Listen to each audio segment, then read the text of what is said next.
তো আজকের এই ভিডিওর মধ্যে আমরা গোলীয় দর্পণ বা স্পেরিক্যাল মিরর নিয়ে সম্পূর্ণ ধারণা নেব। তো গোলীয় দর্পণ আমরা কিভাবে কিরকম দেখতে হয় সেটা দেখা হবে। এটা হচ্ছে আমাদের একটা গোলীয় দর্পণ, বোঝা গেছে? এরপর গোলীয় দর্পণ যেটা আছে না, সেটা টু টাইপস হয়, দু ধরনের হয় গোলীয় দর্পণ। একটা হচ্ছে অবতল, একটা হচ্ছে উত্তল। অবতলটাকে আমরা বলি কনকেভ মিরর এবং উত্তল দর্পণটাকে আমরা বলি কনভেক্স মিরর। ঠিক আছে, এরপর এই স্পেরিক্যাল মিরর থেকে আমরা অবতল দর্পণ বা উত্তল দর্পণ তৈরি করতে পারি। তো আমি ফার্স্ট একটা অবতল দর্পণ তৈরি করে দেখাচ্ছি। অবতল দর্পণ তৈরি করার জন্য প্রথমে এটা দেখো যে এটা একটা স্পেয়ারের রেডিয়াস হচ্ছে আর এই সেন্টারটা হচ্ছে সেন্টার অফ কার্ভেচার, এই কার্ভেচারটা সেন্টার। তবে আমরা অবতল দর্পণ তৈরি করব। অবতল দর্পণ তৈরি করার জন্য এই অংশটাকে আমরা কেটে নেব। ঠিক আছে, এটাকে ইলাবোরেট করে লিখছি এই সাইডে। এই দেখো একটু উল্টো হয়ে গেছে, কিন্তু এটা থেকে বোঝার চেষ্টা করো। এইখানের মধ্যে সব পার্টগুলো আমি দেখাচ্ছি। এই পার্টটা হচ্ছে আমাদের সি বা সেন্টার অফ কার্ভেচার। এই যে এই স্পেরিক্যাল মিররটা এবং এই যে এই অ্যাক্সিসটা রয়েছে, এটার মধ্যে যে ছেদ বিন্দুটা, এটাকে আমরা বলি মেরু। ঠিক, এই যে অ্যাক্সিসটা রয়েছে এটাকে আমরা বলি প্রধান অক্ষ বা প্রিন্সিপাল অ্যাক্সিস। এই যে সিটা রয়েছে এটা এই কার্ভেচারের মধ্যবিন্দু, এটাকে আমরা বলি সেন্টার অফ কার্ভেচার। এই মেরু থেকে এই সেন্টার অফ কার্ভেচারের যে ডিসটেন্স, মেরু থেকে এটা মেরু হচ্ছে আমাদের, মেরু থেকে সেন্টার অফ কার্ভেচারের ডিসটেন্স কত? আর। এবং এই সেন্টার অফ কার্ভেচার এই পয়েন্টটাকে আমি এফ দ্বারা ডিনোট করছি। এইটাকে আমরা বলি ফোকাস। এবং মেরু থেকে ফোকাস পর্যন্ত দূরত্বটাকে আমরা এফ দ্বারা ডিনোট করি। এটাকে আমরা বলি ফোকাল লেন্থ বা ফোকাস দূরত্ব। ফোকাল লেন্থ বা ফোকাস দূরত্ব। ঠিক আছে, এরপর আমি এই স্পেরিক্যাল মিরর থেকে যে যে টাইপের ফর্মুলা হয় সেই ফর্মুলাগুলো আমি ডাইরেক্ট লিখছি আজকে। আমি ওই ফর্মুলাগুলোর ডেরিভেশন একটা কিছু সেপারেট ভিডিওর মাধ্যমে আমি তোমাদেরকে প্রোভাইড করব, কিন্তু এখন আমি ফর্মুলাগুলো ডাইরেক্ট লিখছি এবং এর পরের ভিডিওতে আমরা ওই ফর্মুলা থেকে আরো কোশ্চেন প্র্যাকটিস করব।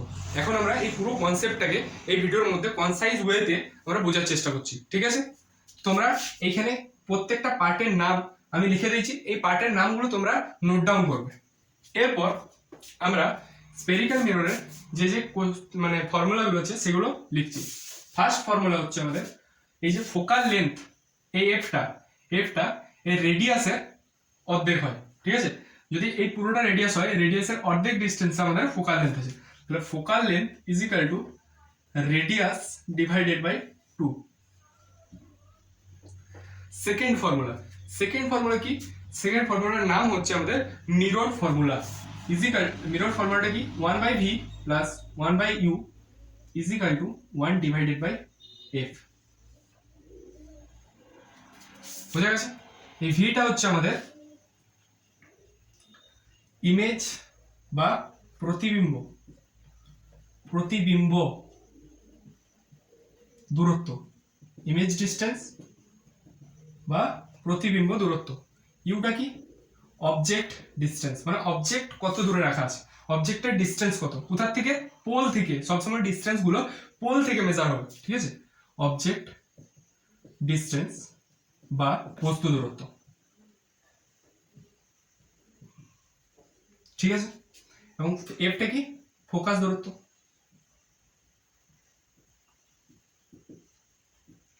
এক্ষেত্রে আরটা হচ্ছে রেডিয়াস আর এটা হচ্ছে ফোকাস দূরত্ব। ঠিক আছে, এবার 3 নাম্বার ফর্মুলা হচ্ছে পার্সিও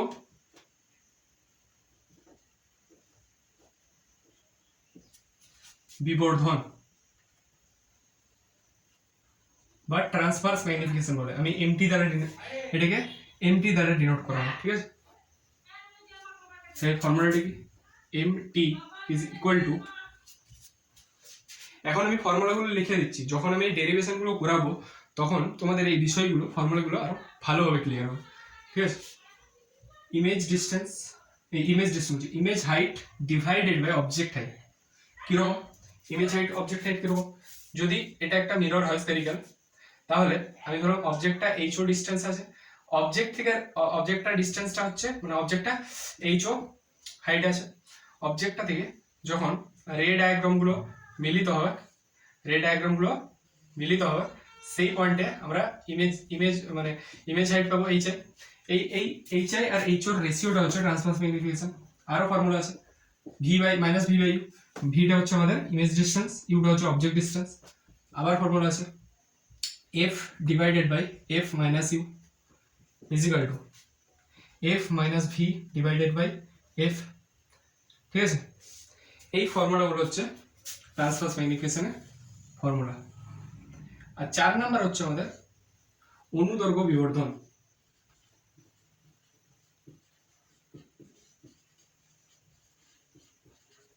অনুদৈর্ঘ্য বিবর্ধনের ফর্মুলাগুলো আমি এই সাইডে লিখছি। এম এল দ্বারা ডিনোট করা হয়, M L is equal to transverse ম্যাগনিফিকেশনের স্কোয়ার। কখন, যখন অবজেক্টটা যেটা মানে বস্তুটা আছে সেটার সাইজটা খুব কম হয়। মানে এখানে আমি লিখে দিচ্ছি বস্তুর আকার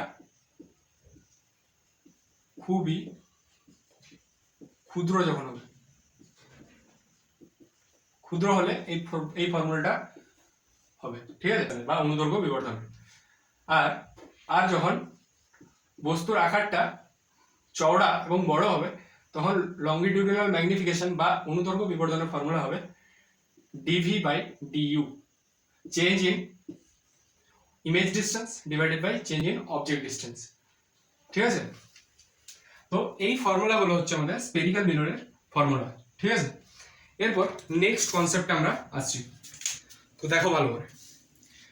তো এরপর আমরা পড়বো বস্তু এবং প্রতিবিম্বের মধ্যে বেগ, ঠিক আছে। যদি বস্তু যদি প্রিন্সিপাল অ্যাক্সিসের সাথে পারপেন্ডিকুলারে ভি নট বেগে মুভ করে তখন ইমেজটাও পারপেন্ডিকুলারে প্রিন্সিপাল অ্যাক্সিসের সাথে পারপেন্ডিকুলারে ভিআই বেগে মুভ করবে, তখন ইমেজ যে ভেলোসিটি তার ভ্যালু কত হবে, ইমেজ ভেলোসিটির ভ্যালু হবে ক্ষেত্রে transverse magnification into object velocity. এবং যখন বস্তু প্রিন্সিপাল অ্যাক্সিসের সাথে প্যারালাল, কেস নাম্বার 2, এক্ষেত্রে বস্তু যখন প্রিন্সিপাল অ্যাক্সিসের সাথে প্যারালালে যাচ্ছে তখন ইমেজটাও প্রিন্সিপাল অ্যাক্সিসের সাথে প্যারালালে যাচ্ছে অপোজিট ডিরেকশনে, তখন এই ইমেজ ভেলোসিটির ভ্যালু কত হবে, তখন ইমেজ ভেলোসিটির ভ্যালু হবে ট্রান্সভার্স ম্যাগনিফিকেশনের স্কয়ার ইনটু অবজেক্ট ভেলোসিটি। তো এক্ষেত্রে আমরা বস্তু এবং প্রতিবিম্বের বেগ যে দু ধরনের কেস হতে পারে সেগুলো আমরা বুঝে নিলাম। তো আজকে আমরা কমপ্লিট গোলীয় দর্পণের কনসেপ্টটা বোঝার চেষ্টা করেছি। তো ভিডিওটা কেমন লেগেছে তোমরা কমেন্ট সেকশনে জানাতে পারো। তো আজকে এই পর্যন্তই, এবার দেখা হচ্ছে নেক্সট ভিডিওতে।